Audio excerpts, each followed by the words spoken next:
মধ্যপ্রাচ্যের আকাশে আবারও ঘনিয়ে উঠছে যুদ্ধের মেঘ, আর তার প্রভাব বিশ্ব রাজনীতিতে স্পষ্ট হয়ে উঠতে শুরু করেছে।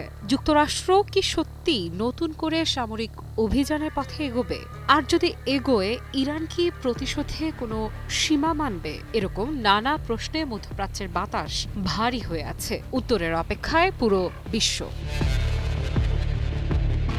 ইরানের ওপর যুক্তরাষ্ট্রের সামরিক অভিযানের নতুন গুঞ্জন আবারও মধ্যপ্রাচ্যে উত্তেজনা বাড়িয়ে দিয়েছে, আর সেই গুঞ্জনের জবাবে কড়া বার্তা এসেছে তেহরান থেকেও। ইরানের পররাষ্ট্রমন্ত্রী আব্বাস আরাকচি হুঁশিয়ারি দিয়েছেন, যুক্তরাষ্ট্র নতুন করে হামলা চালালে ইরান সর্বস্ব দিয়ে পাল্টা হামলা চালাবে। এই প্রতিক্রিয়ায় কোনো সীমা থাকবে না বলেও স্পষ্ট করে জানানো হয়েছে।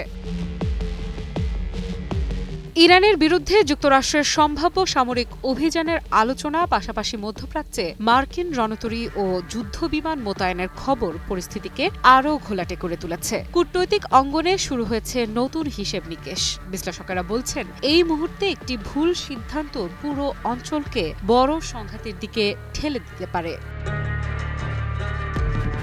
এই প্রেক্ষাপটেই ২১ জানুয়ারি মার্কিন প্রভাবশালী সংবাদ মাধ্যম ওয়াল স্ট্রিট জার্নালে একটি মতামত কলামে নিজের অবস্থান তুলে ধরেন ইরানের পররাষ্ট্রমন্ত্রী আব্বাস আরাকচি। সেখানে তিনি লেখেন, ২০২৫ সালের জুনে ইরান যে সংযম দেখিয়েছিল এবার সেরকম হবে না। তার ভাষায়, যদি ইরান নতুন করে হামলার শিকার হয় তাহলে দেশটির শক্তিশালী সামরিক বাহিনী সর্বস্ব দিয়ে পাল্টা হামলা চালাবে এবং সেই প্রতিক্রিয়ায় কোনো ধরনের সীমাবদ্ধতা থাকবে না।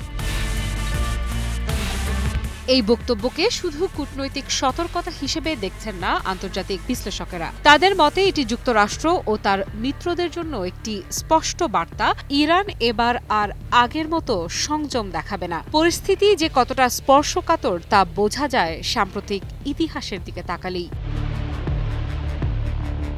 গত বছরের জুনে দখলদার ইসরায়েল ইরানে হামলা চালায়। এই হামলার পরই শুরু হয় ইরান ও ইসরায়েলের মধ্যে সরাসরি যুদ্ধ, যা টানা ১২ দিন স্থায়ী হয়। যুদ্ধের উত্তাপ এতটাই বেড়ে যায় যে যুক্তরাষ্ট্র এতে সরাসরি যুক্ত হয়। সে সময় মার্কিন বিমান বাহিনী ইরানের ৩টি পারমাণবিক স্থাপনায় বাংকার ব্লাস্টার বোমা হামলা চালায়, যা বিশ্বজুড়ে ব্যাপক আলোড়ন সৃষ্টি করে।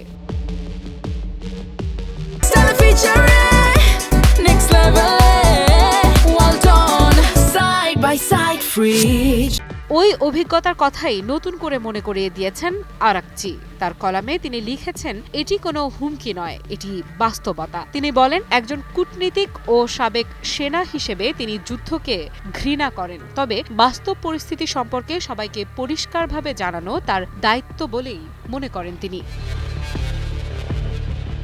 আরাকচির মতে, যদি একটি সর্বাত্মক যুদ্ধ শুরু হয় তাহলে তা হবে অত্যন্ত তীব্র ও দীর্ঘস্থায়ী। তিনি সতর্ক করে বলেন, ইসরায়েল এবং তাদের প্রক্সিরা যুক্তরাষ্ট্রকে যতটা কম সময়ের যুদ্ধের কথা বলছে, বাস্তবে এই সংঘাত তার চেয়েও অনেক বেশি দীর্ঘ হবে। সেই যুদ্ধ শুধু কয়েকটি দেশের মধ্যে সীমাবদ্ধ থাকবে না, বরং পুরো মধ্যপ্রাচ্যকে গ্রাস করবে।